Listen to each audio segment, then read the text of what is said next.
Okay, good evening. Let's start the class. और आज हमारी थर्ड चैप्टर जो एक ग्रह बन के खड़ा हुआ है ना, आज वो खत्म हो जाएगा। सबसे बड़ा चैप्टर यही है आपके पूरे ऑडिट का, या तो थर्ड या फिर एक फाइनेंशियल स्टेटमेंट का चैप्टर आएगा, वो अगले पार्ट में होगा। तो ये दो सबसे लेंथी चैप्टर्स हैं, अदरवाइज बाकी सारे मीडियम से चैप्टर्स हैं।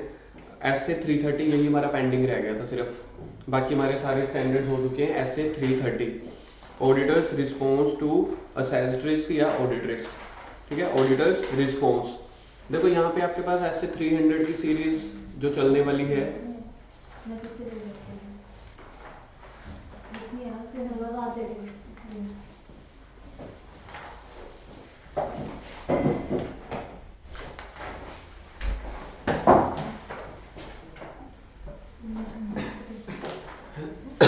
एक हमारा सेकंड चैप्टर में ऐसे 315 हो गया था, जहां पे आप अंडरस्टैंडिंग कर रहे थे रिस्क की। ऐसे 315 में आप क्या कर रहे थे, रिस्क की अंडरस्टैंडिंग कर रहे थे। ऐसे 330 में उस रिस्क को आगे आप रिस्पॉन्स कर रहे हो। क्या का रिस्पॉन्स, उसको सोल्व भी तो करना है या उसको खत्म करने का। तो ये दो लिंक है आपस में। ऐसे 315 में आपने अंडरस्टैंडिंग की थी ऑफ द एंटिटी की, उसके इन्वायरमेंट की, उसके इंटरनल कंट्रोल की। ऐसे 315 में अंडरस्टैंडिंग करी थी अपन ने सारे रिस्क की, उनके इंटरनल कंट्रोल की। ऐसे 330 में अब आप सारा कुछ क्या करने वाले हो, उसको रिस्पॉन्स करने वाले हो। तो ऐसे 330 के ऊपर लिखो, हिंदी में लिखवा रहा हूं। ऐसे 315 में, ऐसे 315 में ऑडिटर ने रिस्क, ऐसे 315 में ऑडिटर लिख लेना। ऐसे 315 में ऑडिटर रिस्क असेस करता है, रिस्क असेस करता है, एंड 330 में उसी रिस्क पर आगे काम करता है। एंड ऐसे 330 में उसी रिस्क पर आगे काम करता है,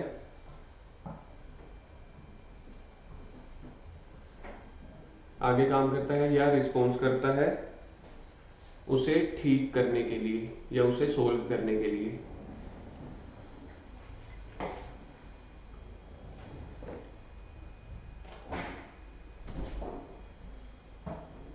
ऐसे 315 आपका था अंडरस्टैंडिंग द एंटिटी, ठीक है।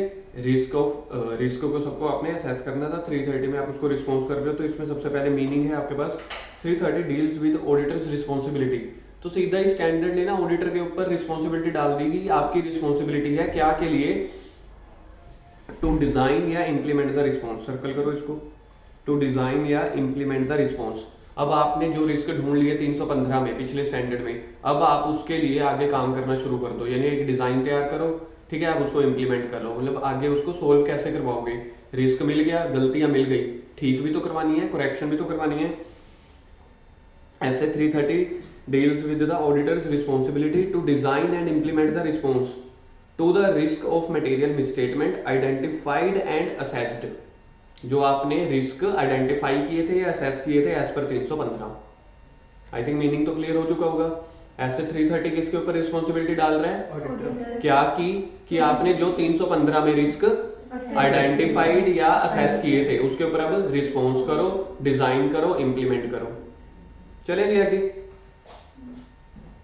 ये आपके पास था, इसको ना नंबर 1 डाल के मीनिंग डाल देना।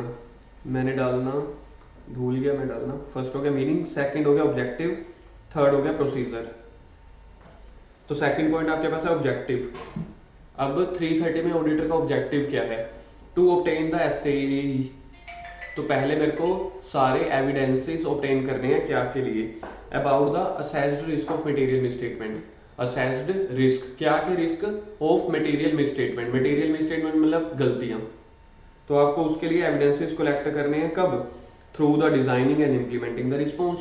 ऊपर में मीनिंग के हिसाब से देखा जाए तो यहाँ पे एक ही वर्ड नया आया, टू ऑब्टेन एसए। कब, जब आप डिजाइन या इंप्लीमेंट कर रहे होगे अपना response risk of material misstatement को ठीक करने के लिए, तो उसमें आपको एविडेंसेस कलेक्ट करने हैं। फॉर एग्जांपल लिखो इसके साइड पे, for example whether correction has been done or not by management, whether correction has been done or not by the management। अगर उसने करेक्शन कर दी तो जिस करेक्शन में करी थी ट्रायल बैलेंस में, जर्नल एंट्री में, या जो भी थे, उसका प्रिंट आउट निकलवा के रख लो। वो प्रिंट आउट जब आप अपने पास रखोगे वही तो है to obtain the SAAE sufficient and appropriate audit evidence. Point number 3, audit procedure क्या होता है? याद करो वो दिन ऐसे 500 में ऑडिट प्रोसीजर आता था आपके पास। सबसे पहले होता था रैप, फिर होता था फर्दर ऑडिट प्रोसीजर, इसमें आता था आपके पास TOC, इधर आता था सब्सटेंटिव प्रोसीजर। सब्सटेंटिव प्रोसीजर में दो पार्ट आते थे, TOD और सब्सटेंटिव एनालिटिकल प्रोसीजर, यही चार्ट बनता था। आप घबराना मत, आपके पास भी आ जाएगा, पिछली क्लासेस लगाओगे, ये बड़ा इजी है। तो रैप में क्या था? रैप में आपके पास था ऐसे 315, इसमें आपने रिस्क को असेस किया था। अब आप फर्दर ऑडिट प्रोसीजर लगा रहे हो। फर्दर ऑडिट प्रोसीजर में मतलब ऐसे 330 लगा रहे हो, यही हम कर रहे हैं अभी जो हम कर रहे हैं वो यही कर रहे हैं, ऐसे 330 फैप वाला, ये चीज कर रहे हैं अभी आप। और इसके अंदर अब ये बोल रहे हैं क्या करते हो, एक तो आप TOC करते हैं, टेस्ट ऑफ कंट्रोल। जो कंपनी ने कंट्रोल लगाए, जो मैनेजमेंट ने कंट्रोल लगाए हुए हैं, क्या वो कंट्रोल अच्छे हैं कि नहीं, उसको टेस्ट करना है। कौन करेगा? ऑडिटर। तो कह रहे हैं test of control and audit procedure. Test of control होता था to evaluate the operating effectiveness of control. क्या कंपनी ने जो कंट्रोल लगाए हुए हैं वो इफेक्टिव है कि नहीं है, उसकी आपने टेस्टिंग करनी है। To evaluate the operating effectiveness of control, क्या के लिए? ताकि in preventing, detecting and correcting the material misstatement, ताकि जो आपकी गलतियां हुई थी ना, अब वो या तो ना हो, या फिर अगर हैं तो उसको ठीक कर दो, डिटेक्ट या फिर करेक्ट। तो टेस्ट ऑफ कंट्रोल का मतलब याद है क्या होता था? कि जो कंपनी ने कंट्रोल लगाए वो इफेक्टिवली चल रहे हैं कि नहीं चल रहे। तो ये चीज करनी है आपको ऑडिट प्रोसीजर में 330 में, क्योंकि 330 आपका यहीं से शुरू होता है। जो मैंने ये हाईलाइट किया ना पिंक वाला, यहीं से तो शुरू होता है आपका 330, मतलब कि फर्दर ऑडिट प्रोसीजर यानी कि रिस्पॉन्स। तो रिस्पॉन्स में सबसे पहला निकल के आता है TOC, test of control. Then अब टेस्ट ऑफ कंट्रोल के बाद दूसरा कौन सा आता है? दूसरा देखो आ रहा है सब्सटेंटिव प्रोसीजर, यही इन्होंने आगे दिया हुआ है सब्सटेंटिव प्रोसीजर। सब्सटेंटिव प्रोसीजर में आपने देखा था कि आप मटेरियल मिसस्टेटमेंट, गलतियां वो डिटेक्ट हो रही हैं कि नहीं हो रही, क्योंकि अब आपने गलतियों को असेस तो कर लिया, रिस्क को, अब आपसे डिटेक्ट हो रही है कि नहीं। तो आपने ऐसा ऑडिट प्रोसीजर डिजाइन करना है to detect the material misstatement at the assertion level, यानी कि इंडिविजुअल आइटम वाइज, सैलरी में, वेजेस में, एसेट्स में, लायबिलिटीज में। और ये सब्सटेंटिव प्रोसीजर दो चीजों को मिला के बनता है, टेस्ट ऑफ डिटेल को और सैप को। यही मैंने डायग्राम में बनाया कि सब्सटेंटिव प्रोसीजर जो है वो दो चीजों को मिला के बनता है, टेस्ट ऑफ डिटेल को और सब्सटेंटिव एनालिटिकल प्रोसीजर को। तो अभी तक देखा जाए तो कुछ भी नया नहीं आया। अब आगे आ रहा है टेस्ट ऑफ कंट्रोल। तो इसको पहले तो अपन हिंदी में लिख देंगे, auditor will test the controls in entity. Auditor will test the controls in entity whether it's operating effectively or not, whether it's operating effectively or not। ये होता है आपका TOC। The auditor shall design and perform the test of control, क्या के लिए? To obtain the SAAE as the operating effectiveness of relevant control. ये अपन देख रहे हैं, अपन ने तो ये देखना है कि जो आपने सिक्योरिटी गार्ड खड़ा किया हुआ है गेट के बाहर, वो चाय वाले के पास या पान वाले के पास खड़ा है, या सच में ही सिक्योरिटी गार्ड मतलब प्रॉपर देख रहा है कि कौन आ रहा है कौन जा रहा है। तो उसके लिए आप ये एक्सपेक्ट करते हो। देखो ये लैंग्वेज मेरे को थोड़ी सी, शायद मेरी इंग्लिश शायद वीक है, तो मेरे को लगता है ये लैंग्वेज में थोड़ी प्रॉब्लम है। अब देखो इन्होंने क्या बोला, of the relevant control when, देखते हैं किस किस की इंग्लिश मेरी तरह कमजोर है। When he expect that control are operating effectively, बनी लाइन। अच्छा दूसरी देखते हैं, और सब्सटेंटिव प्रोसीजर मतलब कि आगे के further procedure alone can not provide the sufficient appropriate audit evidence. दूसरी लाइन मेरे को बड़ी अच्छी लग रही है, दूसरी लाइन समझ में आ रही है। कह रहे हैं कि जो ये है फैप में फर्दर ऑडिट प्रोसीजर में सिर्फ जो ये सब्सटेंटिव प्रोसीजर है, ये वाला सब्सटेंटिव प्रोसीजर अकेला ये सारे एविडेंसेस नहीं प्रोवाइड कर सकता, इसलिए आप टीओसी भी चेक करो कि कंपनी में कंट्रोल ठीक है कि नहीं, ये चीज तो समझ आ जाती है। लेकिन ये क्यों बोल रहे हो कि टेस्ट ऑफ कंट्रोल चेक करो और एक्सपेक्ट करता है वो कंट्रोल्स आर ऑपरेटिंग इफेक्टिवली, या तो इनको ये लिखना चाहिए था controls are not operating effectively, तब आप टेस्ट ऑफ कंट्रोल चेक करते। सही चल रहे हैं कि नहीं चल रहे। हाँ मैं वही कह रहा हूँ, एक्सपेक्ट करता है कि ये होना चाहिए, तो इसीलिए उसको test of he expects controls are operating effectively, वो कंट्रोल्स इफेक्टिवली ऑपरेट हो रहे हैं, फिर टेस्ट ऑफ कंट्रोल कर रहे हो। हाँ, अगर एक्सपेक्ट करते हैं कि हो रहे हैं, ये मेरा assumption है, एक्सेप्ट कर रहे हैं, मतलब एक्सपेक्ट कर रहे हैं। देखो अगर मैं, चलो एक चीज होगी यही, अगर एक चीज यहाँ पे मैं ऐड ऑन करता हूँ, he expect controls are not operating effectively, then you have to control the test, then you have to test of control, तब आपको तो ज्यादा अच्छे से करना चाहिए था, क्योंकि इन्होंने दूसरी लाइन के साथ मैं साथ साथ कंपैरिजन कर रहा हूँ। दूसरा कह रहा है कि सब्सटेंटिव प्रोसीजर है ना ये वाला, वो अकेला सारे एविडेंसेस प्रोवाइड नहीं कर रहा, तब तो टेस्ट ऑफ कंट्रोल कर लो। ये तो बिल्कुल ही लॉजिकली समझ आ रहा है। या तो यहाँ पे ये लिखा जाता कि ऑपरेटिंग इफेक्टिवली अगर नहीं है फिर तो टेस्ट ऑफ कंट्रोल बहुत अच्छे से करो, ठीक है। इंग्लिश, हिंदी, मीनिंग सब जगह यहाँ पे ये वाले पॉइंट में, यहाँ पे देखो मैंने क्या किया, दो तो बुक्स निकाली किसी अलग ऑथर्स की, अभी की बात है 4 बजे की, तो दो मैंने बुक्स निकाली ऑथर की, उसमें भी यही था। लेकिन हम तो कौन है, प्रोफेशनल स्केच वाले के स्पेक्स वाले, स्केच वाले, स्केप्टिसिज्म वाले, मेरे को उन पे विश्वास ही नहीं आया, मतलब कि अपने जो ऑनलाइन टीचर्स हैं, मैं कहा नहीं। फिर जाके मैंने आईसीआई निकाला, आईसीआई में भी यही लिखा हुआ था, तब मेरे को तो जो है सो है, भूल जाना पेपर में ये चीजें पूछी जाएंगी, लेकिन कहीं ना कहीं आपको एक वो होता है ना जड़ समझ में आनी चाहिए। जब आपको जड़ समझ आती है ना, वो ड्राफ्टिंग कब बन रहा है, फिर आपको नॉर्मल चीजें तो जल्दी कैचअप हो जाती हैं। हाँ है ना।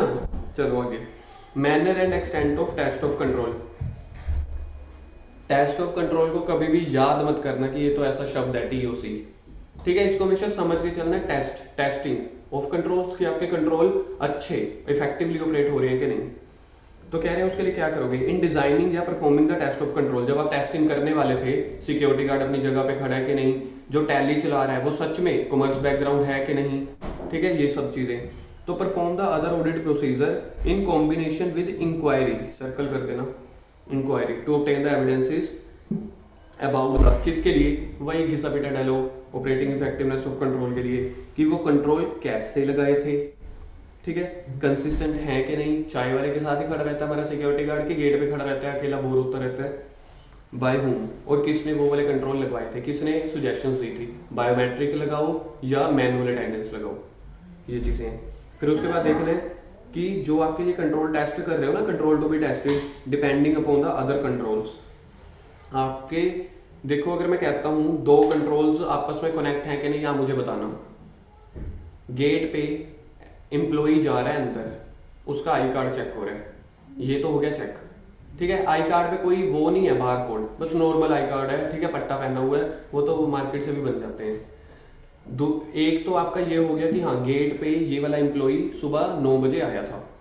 दूसरा, जब आपका ऑफिस की एंट्री होने लगी तब आपने बायोमेट्रिक भी चेक कर लिया, बायोमेट्रिक ने वही उठाया जो आपके आई कार्ड पे लिखा हुआ था। तो यानी कि आपने यहाँ पे 2 कंट्रोल्स चेक कर लिए, एक तो गेट की एंट्री वाला कि गेट की एंट्री पे आया था और सिक्योरिटी गार्ड ने अटेंडेंस लगवा दी, दूसरा बायोमेट्रिक भी लग गई। तो बायोमेट्रिक अगर 5 मिनट के बाद लग रही है तो समझ लेना कि कंट्रोल अच्छे हैं, क्योंकि गेट से लेके ऑफिस तक पहुंचने के लिए 2-4-5 मिनट तो लगते ही हैं। तो ये इसका मतलब है कि बाकी कंट्रोल्स भी आप चेक कर लेना जो दूसरे कंट्रोल के साथ कनेक्टेड हो। टेस्टिंग ऑफ कंट्रोल में 2 चीजें आई कि आप अदर ऑडिट प्रोसीजर लगा के चेक कर लो, जो इंक्वायरी के साथ अगर कहीं पे भी गलतियां निकल रही हैं तो वो कैसे चेक करोगे, कंट्रोल किसने कैसे लगाए, हाउ, कंसिस्टेंसी, वो हमेशा के लिए लग रहे हैं कि एक ही बार, और किसने अप्लाई किए। फिर आपने जो कंट्रोल टेस्ट करते हैं वो डिपेंड करेंगे अदर कंट्रोल्स के ऊपर भी। Again matters to be consider in determining the extent of test of control. क्या क्या मैटर आपने कंसीडर करने हैं टेस्ट ऑफ कंट्रोल करने के लिए। मतलब यहाँ पे तो मेरे को हर टॉपिक पे आपको जगाते रहना पड़ेगा। कंट्रोल टेस्ट करने हैं, ठीक है, किसने लगाए, क्या लगाए, ऊपर देख लिए। अब किन बातों का मेरे को ध्यान में रखना है? सबसे पहला frequency of performance of control. आपने सिर्फ एक ही दिन अटेंडेंस लगवाई जो एम्प्लॉई आ रहा था कि डेली लगवाते हो? कहीं आपको पहले दिन यार आज हमने नया सिस्टम लॉन्च किया है, नया सिक्योरिटी गार्ड खड़ा है, उसको नई यूनिफॉर्म लेके दी, बायोमेट्रिक डिवाइस ली, आज लगाओ उसके बाद 1 महीने के बाद लगाना, तो ऐसा तो नहीं होगा ना। फ्रीक्वेंसी आपको देखनी पड़ेगी। अगर आप फ्रीक्वेंसी को अच्छा मेंटेन कर रहे हो रेगुलर, तो मतलब कि कंट्रोल आपके अच्छे होंगे। दूसरा, length of time during the audit period that the auditor is relying on the operating effectiveness of control. Audit के दौरान कितने टाइम की ऑडिट चल रही है, 15-20 दिनों की ऑडिट चल रही है, उसी बीच में आप अपने आप से देख लेना कि कंट्रोल ठीक है कि नहीं है। Rate of deviation from A control, आपने 15 दिनों में देख लिया कि 13 टाइम्स तो मैंने चेक कर ली अटेंडेंस लगवाई एम्प्लॉइज की, ठीक है, 15 में से कभी 1-2 बार रह गया, हो सकता है सिक्योरिटी गार्ड इधर उधर गया हो या कुछ भी लगा लो, तो रेट ऑफ डेविएशन आप अपनी देख लेना। Relevance and reliability of the audit evidence to be obtained regarding the operatingness of control.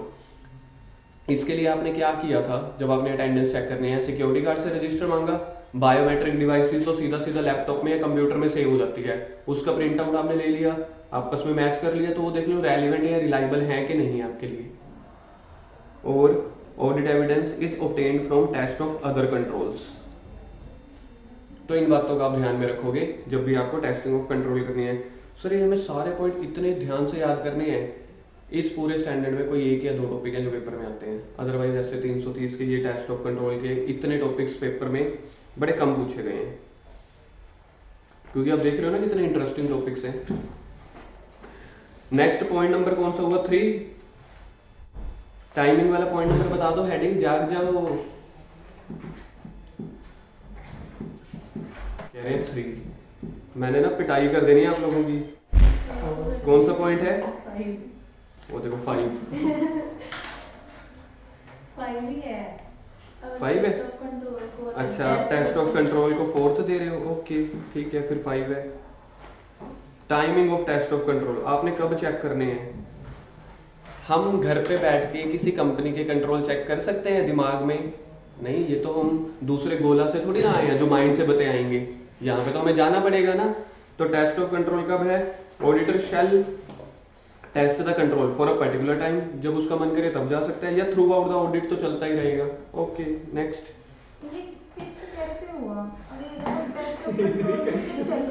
हाँ चल तो वही रहा है, लेकिन आप लोगों में से उन्होंने बोला तो मैंने उसको मान लिया, आप उसको मत मानो।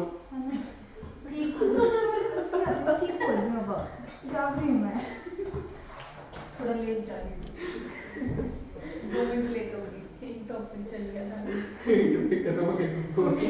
Using audit evidence obtained in the previous audit, circle करो प्रीवियस ऑडिट। 1 साल पहले की बात है, ठीक है, जब मैंने सिक्योरिटी गार्ड से अटेंडेंस रजिस्टर लिए। इस साल भी वही के वही चलने दो। ठीक है, 1 साल पहले की बात है, कंपनी में एक गोडाउन था, उसकी मैंने उस गोडाउन की फिजिकली वेरिफिकेशन भी करी, ठीक है, मैं वहां पे गया, उसकी वैल्यूएशन के पेपर चेक करे। इस बार मैं दोबारा से उस गोडाउन में दोबारा चेक करने जाऊं? जा भी सकता हूं, नहीं भी। गोडाउन तो देखो लैंड और बिल्डिंग है, ऑब्वियस है, 1 साल में तो हम पीजी नहीं खाली करते, मतलब गोडाउन खाली कर देंगे, क्योंकि 1 साल आपको पता है चुटकी मारते ही बीत जाता है। अगले साल इसी टाइम आप सीए फाइनल की क्लासेस ले रहे होगे, how it sounds. CA final की ऑडिट, लेकिन ऑनलाइन क्लासेस चल रही होगी तो बाकी देखेंगे। तो सबसे पहला है, in determine it is appropriate to use the audit evidence obtained in previous audit about the operating effectiveness. पहले आप अपना आंसर बताओ, आपको क्या लगता है? पिछली ऑडिट में मैंने एविडेंसेस कलेक्ट किए, इस साल चलने चाहिए कि नहीं चलने चाहिए? नहीं चलने चाहिए। बिल्कुल ही गलत आंसर, नहीं चलने चाहिए। क्यों? सीधा अगर मैं कहूँ सारे चलने चाहिए तो भी गलत है। आप मतलब स्मार्ट पीपल हो यार, सांप भी मार दो लाठी भी ना तोड़ो, आपको सिचुएशन वाइज देख लेंगे। कुछ एविडेंसेस हैं वो तो नहीं चल सकते, हो सकता है आउटडेटेड हो गए हो। कुछ हैं, जैसे मैंने अभी आपको अभी तो एग्जांपल दिया लैंड और बिल्डिंग गोडाउन वाली। कहने का मतलब, कहने वाला मैं ये कह रहा हूँ कि कुछ एप्रोप्रिएट तो हो सकते हैं ना, ज्यादा नहीं। मैक्सिमम आपका आंसर ठीक रहेगा कि पिछले ऑडिट एविडेंस नहीं चलेंगे, लेकिन अगर आप उसकी एप्रोप्रिएटनेस चेक कर लेते हो, ठीक है, इंक्वायरी जल्दी जल्दी करके देख लेते हो मैनेजमेंट से, भाई बता कुछ नई चीज आई है लैंड और बिल्डिंग वगैरह में, कहता नहीं चल ठीक है, ठीक है, तो इस हिसाब से है। तो आपको क्या चीजें देखनी है? Auditor shell establish the continuing relevance, आप देखोगे कि यहाँ उनका रेलिवेंस अब वाली ऑडिट पे है कि नहीं है। And also consider the following, effectiveness of other element of internal control, entities monitoring of control, entities risk assessment process, risk arising from the characteristics of control, journal IT control। अब ये चीजें होती क्या हैं, ये चीजें होती हैं एक बार पढ़ के छोड़ देने वाली। वाह सर, रीड वंस तो नहीं लिखना क्या? नहीं नहीं नहीं नहीं, सेल्फ नहीं बिल्कुल भी। तो अब आपको देखो देखना क्या है, अगर आपको देखने हैं यहाँ पे पॉइंट की प्रीवियस ईयर में, प्रीवियस ऑडिट में आपको देखना है, ये आ रहा है आपका अच्छे वाला point, auditor will consider whether significant changes in those control have occurred. हाँ सर अब करिए ना कोई अच्छी ढंग की बात, मैं क्या करूँ ऐसे ही करता ऐसी बातें। ऑडिटर विल कंसीडर, क्या कोई सिग्निफिकेंट चेंजेस हुए हैं, फिर तो मेरे को उसको अच्छे से कंसीडर करना पड़ेगा। अब इसको लिखो इंपॉर्टेंट, स्टार, स्टार डालो star. If there have not been any changes, auditor shall test the control at least once in every third audit। कह रहे हैं अगर कई चेंजेस नहीं आए तो ये थोड़ी ना है कि हमेशा ही माफ कर दोगे भाई, हर चीज की एक लिमिट होती है। दवाई लिया तो एक्सपायर तो होगी ना, आपने एक बार डिस्प्रिन लेके रख ली, अब 1.5 साल सिर दर्द नहीं हुआ तो क्या मतलब 1.5 साल बाद भी वही खा लोगे? एक्सपायरी डेट चेक करोगे ना एक बार तो, ये वो scenario, once in every third audit. और इसको आप लिखोगे ट्रू फॉल्स का क्वेश्चन, ट्रू फॉल्स का क्वेश्चन आ सकता है इसमें। और ऊपर प्रीवियस ईयर ऑडिट में आपको क्या क्या चेक करने थे, एलिमेंट्स ऑफ इंटरनल कंट्रोल, कोई रिस्क अराइज हो रहा है, जर्नल आईटी कंट्रोल जैसे कंप्यूटर रिलेटेड, कोई डेविएशंस हो रही हैं, या कोई रिस्क ऑफ मटेरियल मिसस्टेटमेंट। 5 फिर से एक बार, एलिमेंट्स ऑफ इंटरनल कंट्रोल, क्योंकि आपने पिछले एविडेंसेस में अब क्या ध्यान में रखने हैं, एलिमेंट्स ऑफ इंटरनल कंट्रोल, एक तो ये आप ध्यान में रखोगे क्या क्या एलिमेंट्स हैं, risk arising from characteristics of control, तीसरा general IT control, nature and extent of deviation अगर कोई चेंजेस हुई हैं, और रिस्क ऑफ मटेरियल मिसस्टेटमेंट। और उसके बाद अगर कोई सिग्निफिकेंट चेंज हुए हैं उसको कंसीडर करेंगे, बिल्कुल करेंगे, सिग्निफिकेंट चेंज करेंगे। अगर चेंज नहीं हुए तो हर तीसरी में से एक ऑडिट में तो आपको चेक करना ही करना है। नेक्स्ट टॉपिक है आपका 7th,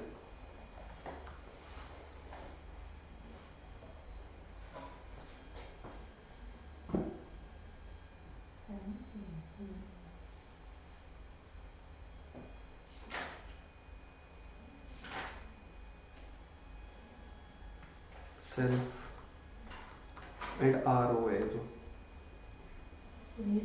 हाँ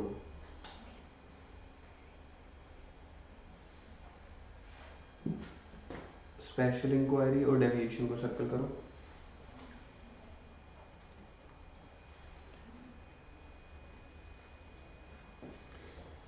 सिक्योरिटी गार्ड ने आपको रजिस्टर पकड़ाया, उस पर लिखा हुआ था एक एम्प्लॉय, जब आप लोग सीए बन जाओगे आप लोगों ने सिक्योरिटी गार्ड को, देखो आप लोगों को 50,000 रुपया कम से कम सैलरी मिलेगी जब आप EY KPMG में जाओगे, 50,000 का पैकेज लगेगा आपका।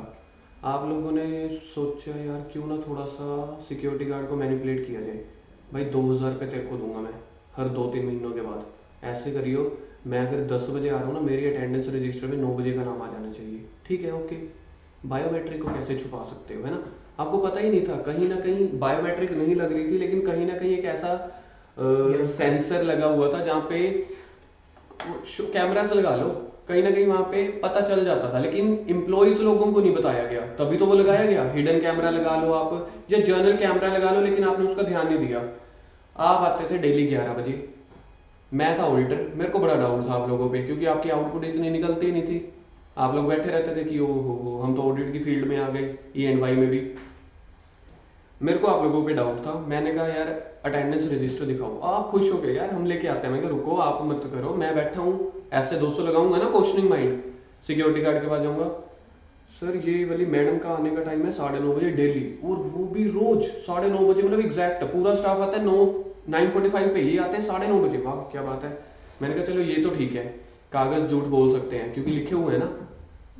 HR का एक दूसरा रूम था जो सिर्फ ऑडिटर को पता था या मैनेजमेंट को, हायर मैनेजमेंट वाले को। मैं वहां पे गया, वहां पे मैं देख रहा हूँ श्वेता CA बनी और मतलब बन के आ रही है डेली, और वहां पे टाइम है 10:45 11 AM 11:15, तो देखा जाए तो यहाँ से चोरी पकड़ी गई ना।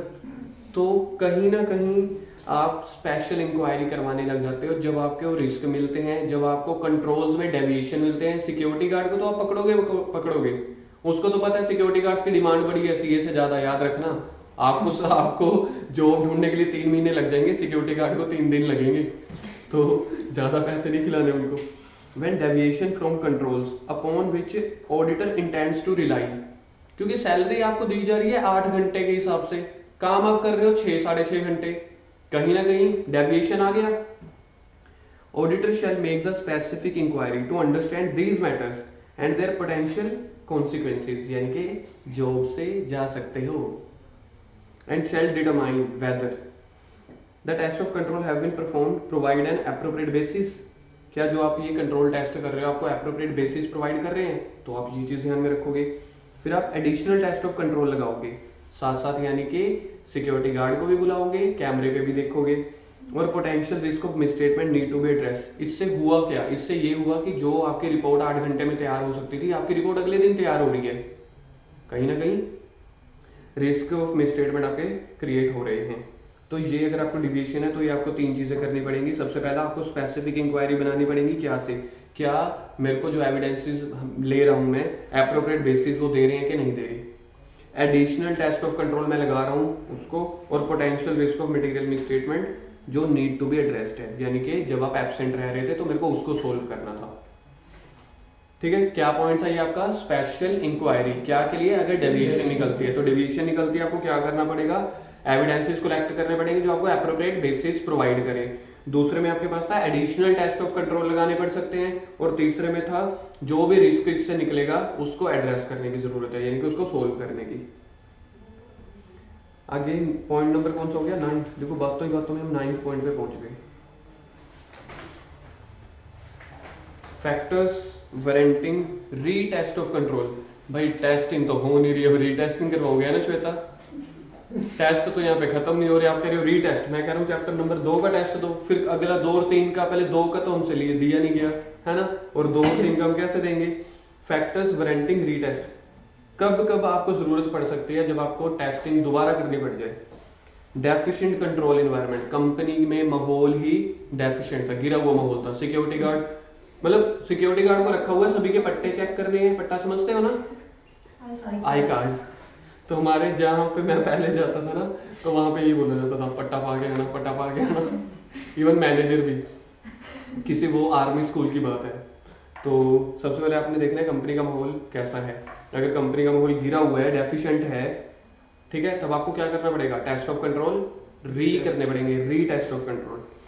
अगर डेफिशिएंट मॉनिटरिंग ऑफ कंट्रोल है, कंट्रोल लगा तो दिए भाई, उसको चेक भी तो कर लो, वो भी आपका डेफिशिएंट है। Deficient general IT control, tally चला रहे हैं, मतलब बीसीए वाले लोग, भाई आपको रखा है एचआरए में है, कंप्यूटर में, आप टैली चला रहे हो, तो जनरल आईटी कंट्रोल आपके वीक है। या फिर मतलब जिसको आपने अथॉरिटी दी हुई है वो डेली पेन ड्राइव लेके आता है, तो पेन ड्राइव लेके आता है, डेटा लेके जाता है, आईटी कंट्रोल्स डेफिशिएंट है।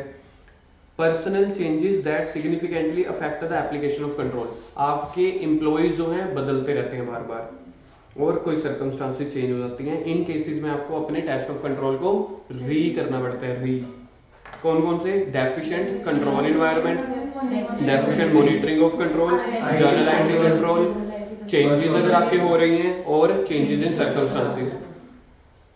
इसके साथ मैं एक अच्छा ब्यूटीफुल शब्द लिखवाता हूँ, लर्न, ये आपको याद रखने हैं। CMGCC, GMC की क्यूब है ना, GMCCC, ओके।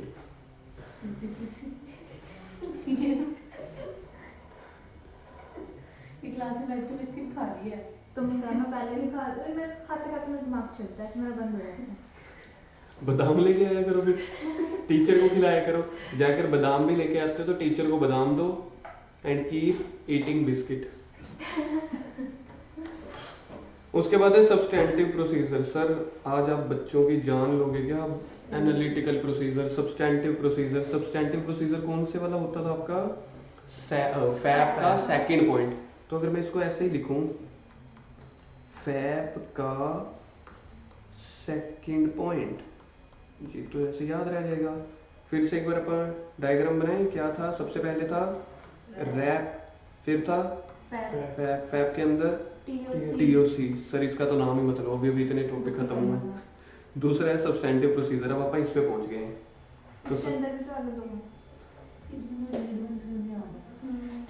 हाँ जी, इसमें कोई रीड वंस तो नहीं आ रहा। यहाँ ही क्यों है? अब आपको पता लगा क्यों स्टूडेंट जो है 300 सीरीज से दुखी हो जाते हैं।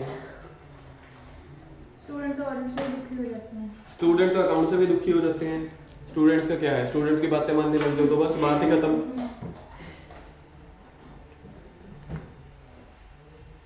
अनुज की गर्दन दर्द हो रही है। स्टूडेंट दुखी रहेंगे, स्टूडेंट कभी खुश हो सकते हैं? वो भी क्लास में बैठे हुए, वो भी टीचर के सामने। ना जी ना, हम नहीं कभी आज तक खुश हुए थे, आप कैसे हो जाओगे? प्रथा नहीं तोड़नी, याद रखना। जैसे करनी वैसे करनी। आपने अपने टीचर साथ ऐसे किया, अब हम आपके साथ कर रहे हैं। हाँ हाँ, करो करो, अच्छी बात है ना। मैंने झेला तब आप भी झेलो। ब्रेक देख लो। अभी मिलेगी ब्रेक। देखो ये वाले पॉइंट्स खत्म करके, ये वाले ये वाले ये वाले और ये वाले, बस खत्म। देखो स्टैंडर्ड, बस ये देखो, बस खत्म। खत्म हो गया।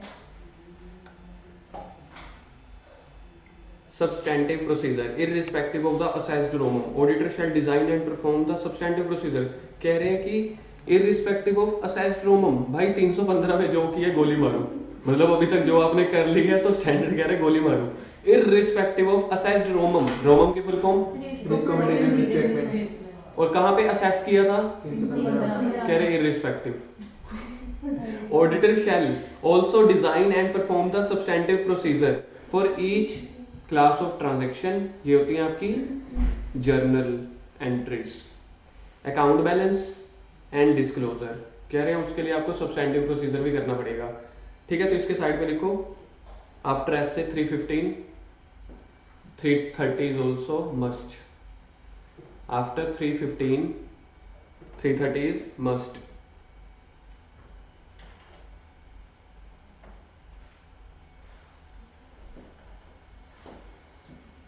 कह रहे हैं इसकी जरूरत क्यों पड़ रही है? सेकंड पॉइंट के साइड पे लिखो नीड।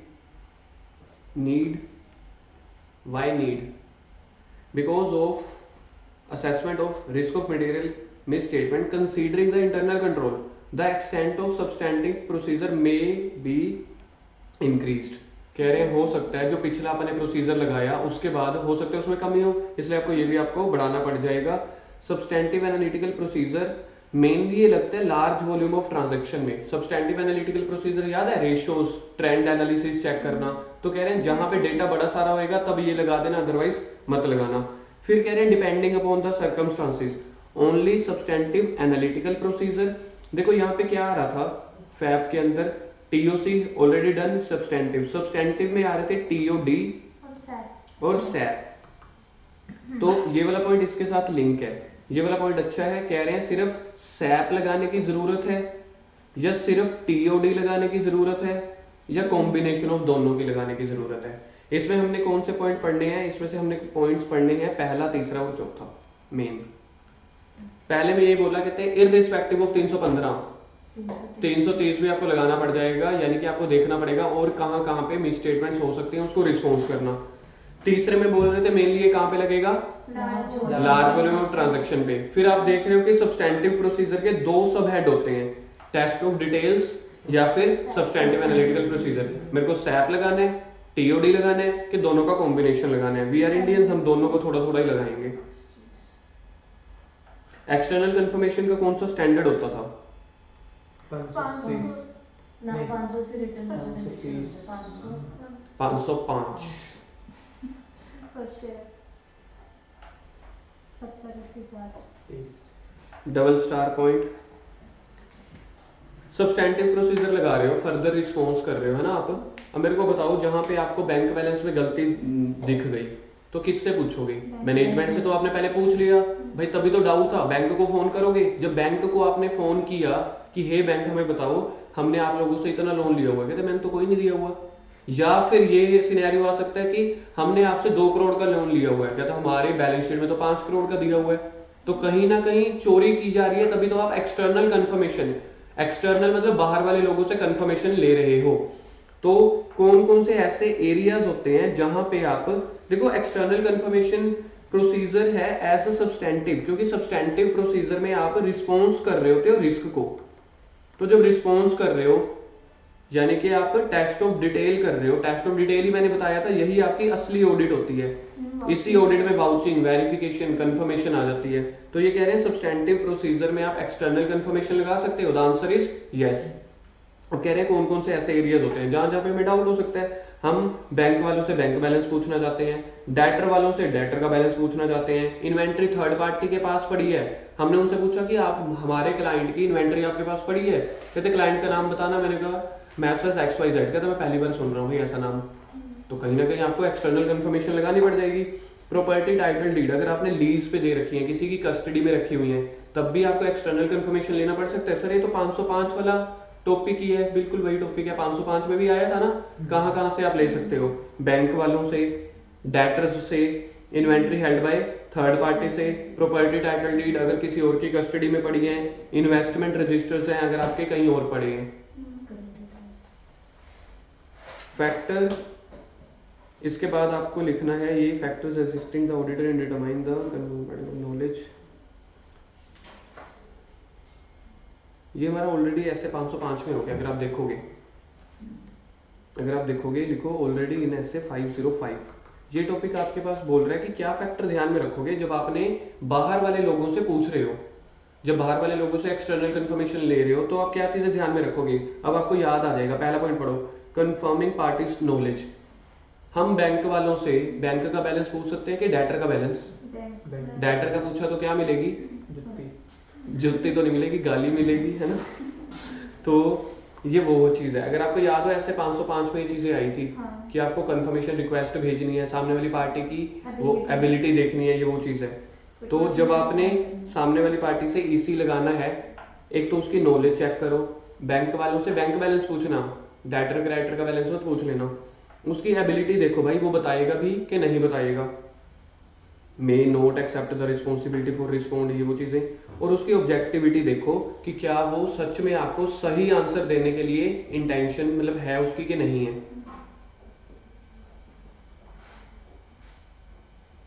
उसके बाद substantive procedure relating to FS closing process. देखो आने तो है नहीं ये वाले, पर फिर भी मेरा एक दायित्व बनता है मैं आपको सब कुछ कराऊं, क्या कर सकते हैं। तो अगर आपको फाइनेंशियल स्टेटमेंट की क्लोजिंग कर रहे हो, ठीक है, लिखो इसको क्लोजिंग ऑफ फाइनेंशियल स्टेटमेंट, तो आपने क्या क्या चीजें करनी है। एक तो आप रिकंसाइल करके देख लेंगे किसको किसके साथ, बैलेंस शीट को उनके रिकॉर्ड्स के साथ। बैलेंस शीट में सेल आ रही है 70 लाख की, हमने बोला सेल के सारे रजिस्टर दिखा दो हमें, नहीं आती। P&L अकाउंट में सेल आती है तो बोलो ना फिर, मैंने तो बोला। ठीक है, तो P&L में आपकी सेल आ रही है 70 लाख की, आपने बोला 70 लाख के मेरे को वाउचर दिखा दो, बिल दिखा दो, इतने बिल काटे हैं कि नहीं काटे, है ना, वो चीज है। और जर्नल एंट्री एग्जामिन कर लो। क्लोजिंग कैसे करते हैं आप, तो इन्होंने हमें समझाया है कि भाई क्लोजिंग पता कैसे करते हैं कि जो आपके रिकॉर्ड होंगे ना उसको फाइनेंशियल स्टेटमेंट के साथ मैच कर लेना। मैंने बोला ओके, और कहते और जर्नल एंट्री चेक कर लेना, मैंने कहा ओके, कहते और कहते बस बहुत है। कितना अच्छा उन्होंने फाइनेंशियल स्टेटमेंट की क्लोजिंग का प्रोसेस बताया।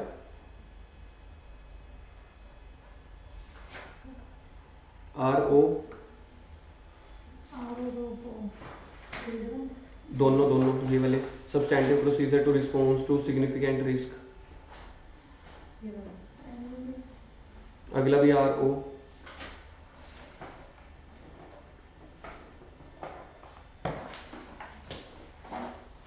सेल्फ डॉक्यूमेंटेशन, तो मैंने आपको हमेशा बोला था डॉक्यूमेंटेशन क्या होता है, ऑडिटर ने अपने लिए कागज बनाने हैं, ठीक है, नोट्स बनाने हैं अपने रिकॉर्ड के लिए। और मैंने आपको बोला था किसी भी स्टैंडर्ड का कोई डॉक्यूमेंटेशन याद करने की जरूरत नहीं है। तो ये बहुत अच्छी बात हुई थी, थैंक यू सर, ठीक है, यू वेलकम। तो यहाँ पे क्या हुआ था, डॉक्यूमेंटेशन अगर आपको बाय चांस पेपर में क्वेश्चन आ जाता है जो कभी दिखेगा नहीं, डॉक्यूमेंटेशन का अपना स्टैंडर्ड है, वहां से क्वेश्चन आते हैं। हर स्टैंडर्ड के लास्ट में डॉक्यूमेंटेशन दिया होता है कि भाई ये सब जो कर रहे हो ना इसको लिख के ना अपने पास रख लेना। अब ये वाले स्टैंडर्ड में क्या लिख के रखोगे, पूरा का पूरा कि मैंने TOC किया, TOD किया, क्या प्रोसीजर लगाया, कैसे असेस किया, कुछ नहीं समझ में आ रहा तो वैसे वाले पॉइंट्स लिख देने हैं। लेकिन बहुत ही रेयर चांसेस होंगे किसी स्टैंडर्ड का डॉक्यूमेंटेशन आपसे पूछा जाए। तो देखो यहाँ पे आपने क्या क्या डॉक्यूमेंट कर लिया, ओवरऑल रिस्पॉन्स, पूरी गलतियों को आपने क्या रिस्पॉन्स किया, ऐसे 330 रिस्पॉन्स ही तो था, तो इन्होंने भी खत्म कर दिया, बेचारे खुद भी बोर हो रहे थे, बेचारों ने प्रथा शुरू कर दी थी हर स्टैंडर्ड में ना लास्ट टॉपिक डालना डॉक्यूमेंटेशन। अब मेरे को डालने पड़ेंगे ना, जिसने शुरू करी थी तो उसने भी यही डाल दिया कि मैंने ओवरऑल रिस्पॉन्स क्या दिया, लिंकेज ऑफ प्रोसीजर, फिर रिजल्ट क्या निकला लास्ट में प्रोसीजर का। तो ये आपको कभी भी याद नहीं करनी। इसी के साथ आपका ये स्टैंडर्ड और ये चैप्टर खत्म होता है। बधाइयाँ जी बधाइयाँ। इसमें सबसे इंपॉर्टेंट था आपके पास एक तो एरियाज, एक्सटर्नल कंफर्मेशन वाला, कौन कौन से थे, बैंक बैलेंस, एक मैंने बोल दिया सबसे मुश्किल, अकाउंट रिसीवेबल, प्रॉपर्टी डीड्स किसी और की कस्टडी में पड़ी है, इन्वेंट्रीज थर्ड पार्टी के पास पड़ी है, इन्वेस्टमेंट का रजिस्टर्स वगैरह ये सब चीजें। एक टॉपिक ये हो गया हमारा इंपॉर्टेंट। दूसरा important topic factors warranting retest, deficient control environment, deficient monitoring, deficient general control environment, कुछ चेंजेस, और एक था चेंजिंग इन सर्कमस्टांसेस। 5 कौन कौन से हैं, टॉपिक बोलो पहले, टॉपिक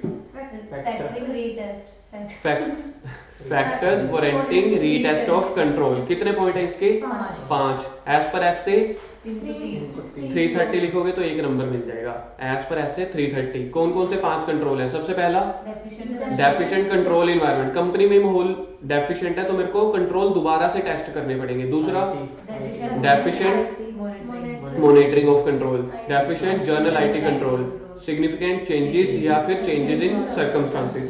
पहला हमने इंपॉर्टेंट टॉपिक किया, कौन सा किया था, एरियाज। क्या के एरियाज, एक्सटर्नल कंफर्मेशन के। दूसरा हमने किया factors warranting retesting of control.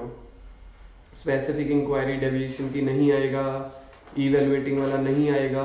Sir नहीं आएगा कि नहीं आ सकता, नहीं आ सकता, कहीं आपको रिकॉर्डिंग में ये सुन लो आपने बोला था नहीं आएगा, है ना, आप केस कर दो। फिर प्रीवियस ऑडिट वाला थोड़ा बहुत आ सकता है, क्योंकि प्रीवियस ऑडिट वाले में ये आ सकता है बस कि अगर चेंजेस आई हैं तो थोड़ा ध्यान से, और चेंजेस नहीं आए तो once in every third audit में, ठीक है।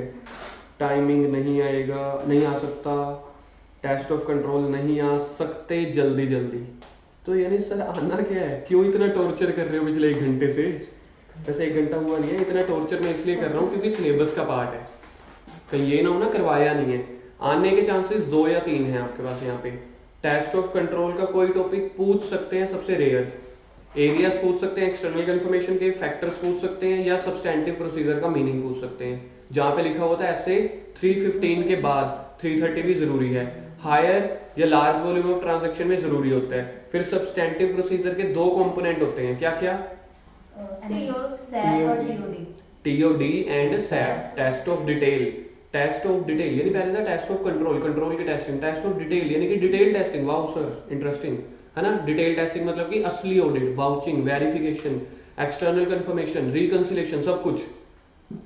तो या तो आप टीओडी लगाओ या सैप लगाओ या दोनों का कॉम्बिनेशन लगाओ। इसी के साथ आपका एस से 330 खत्म, और एस से, और ये पूरा चैप्टर खत्म। सांस लो सांस। अब हम करेंगे बड़ा ही इंटरेस्टिंग एक टॉपिक, क्वेश्चन आंसर। आगे बढ़ते जाना है, पेपर में क्वेश्चन आंसर्स आने हैं, तो क्वेश्चन आंसर पेपर में आएंगे तो हमें अभी भी करने पड़ेंगे थोड़े बहुत। टेंशन मत लो, थ्योरी वाले नहीं पूछेंगे, अब ट्रू फॉल्स वाले करेंगे।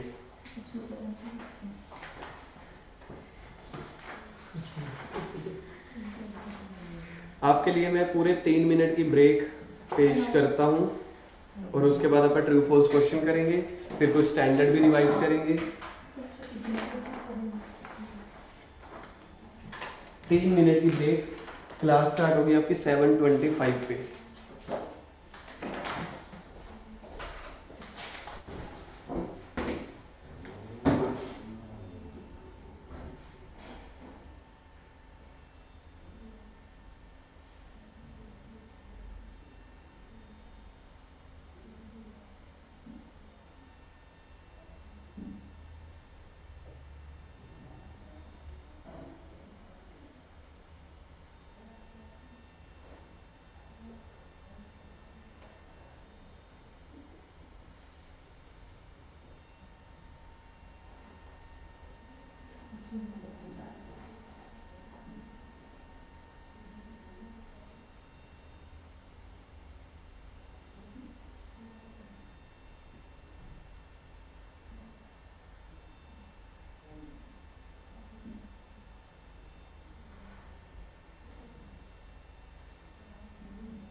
अच्छी अच्छी आती हैं, चेकिंग करूँगी मैं।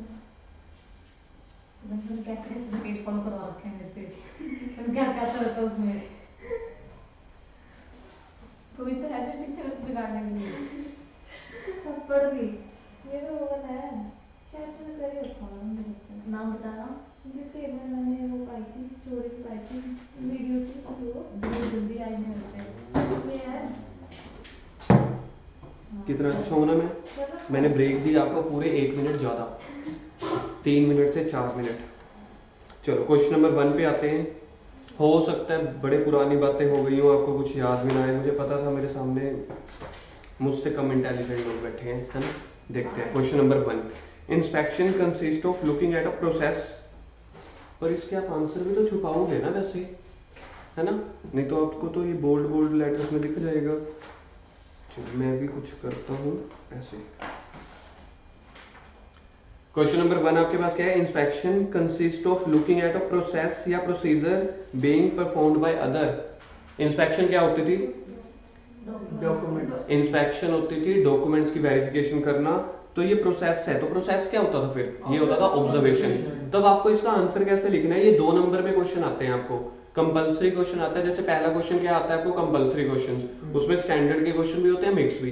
जो सेकंड क्वेश्चन होता है वो होता है ट्रू फॉल्स, वही आपके पास होने का जरिया है।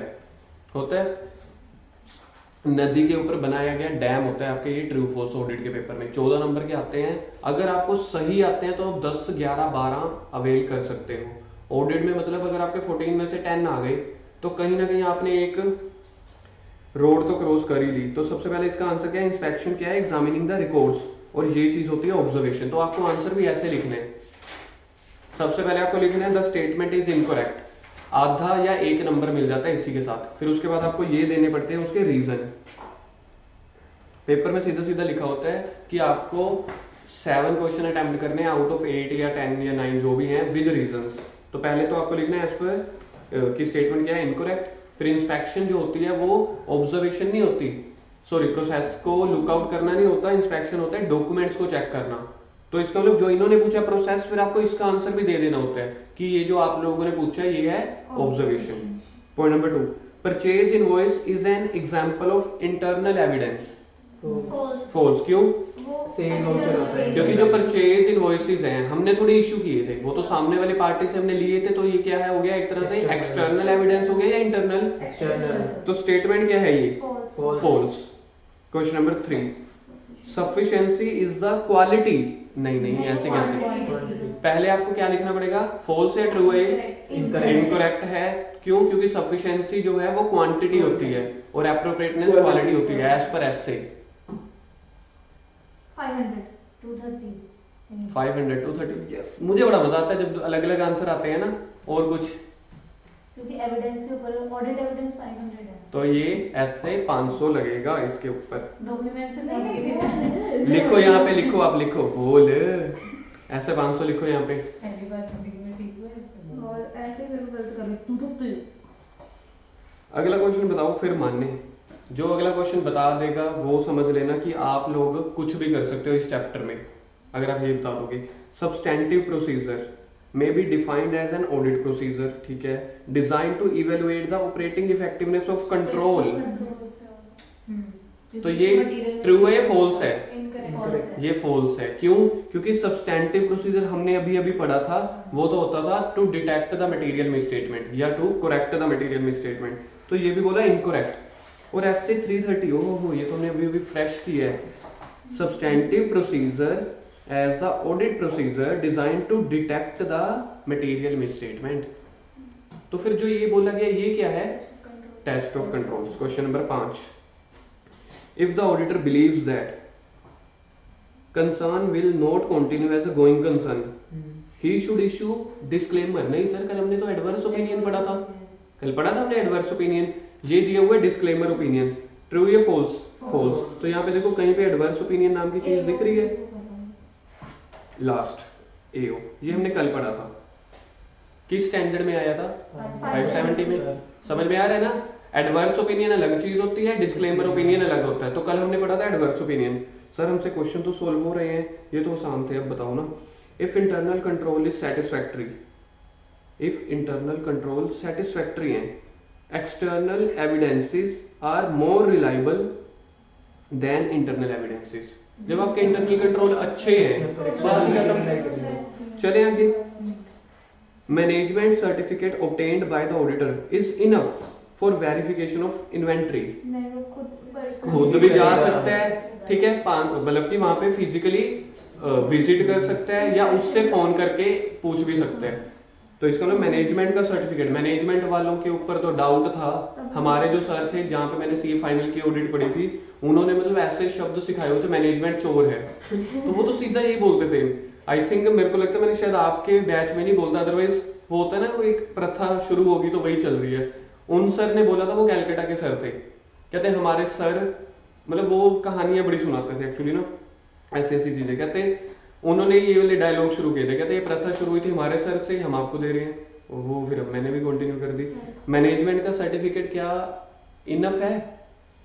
मैनेजमेंट वालों ने तो सारे डॉक्यूमेंट दिए, वही तो फेरबदल करते हैं, ठीक है।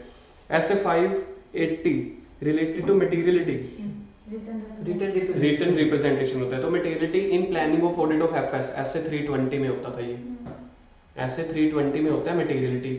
मतलब ये तो देखा जाए स्टैंडर्ड का नेम ही पूछा गया है, ऐसे 580 मटेरियलिटी ना भाई ना, 580 रिटन रिप्रेजेंटेशन। रिटन रिप्रेजेंटेशन कौन किसको देता है? मैनेजमेंट ऑडिटर को। ठीक है। Audit working paper is to be kept at least 3 years, correct? नहीं नहीं तो कितने साल? कितने ईयर्स थे? 7 थे कि 8 थे? तो आज पीजीबीपी की क्लास में 8 कहां से आ गया था? अब मैं वहां पे ऑडिट तो डिस्कस कर नहीं सकता था, क्योंकि वहां पे मेरे पास सब्सटेंटिव प्रोसीजर नहीं थे। तो यहाँ पे मेरे पास सब्सटेंटिव प्रोसीजर है। पहले तो ऐसे 230 पे आओ, ऐसे 230 पे देखना रिटेंशन पीरियड 7 इयर्स था कि 8 इयर्स था, याद है ना? हाँ, तो आज मेरी पीजीबीपी की क्लास में उन्होंने बोला 8 साल। कोमल ने जवाब तो हार्ड दिए ना, सॉफ्ट दिए थे। उसको अब समझ में आ रहा है। चलो question number 10। Taking management representation is convenient, economically, equally acceptable auditing method, even where the direct access by auditor to audit evidence is possible। जब आप डायरेक्टली ऑडिट एविडेंसेस ले सकते हो, तो जो मैनेजमेंट ने दे दिया वो ज्यादा बढ़िया है क्या?